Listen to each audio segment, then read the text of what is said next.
एक गांव में एक छोटी सी लड़की रहती थी। इस लड़की का नाम आयशा था। आयशा बहुत प्यारी लड़की थी।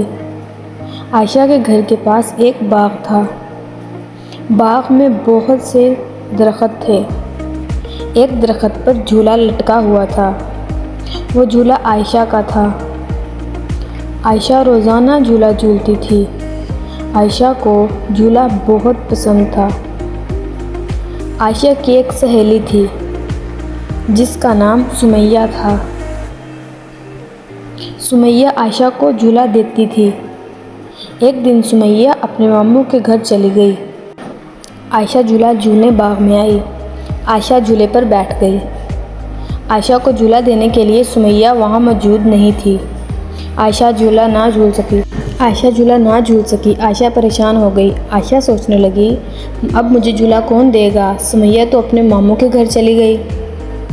आयशा के पास एक चिड़िया आई।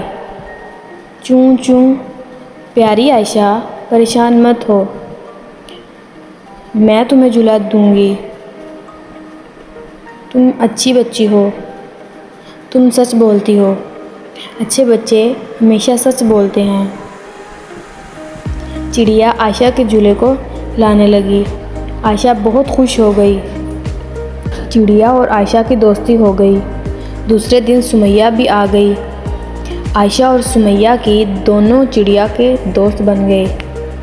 अब आयशा, सुमैया और चिड़िया रोज़ाना बाग में खेलते हैं।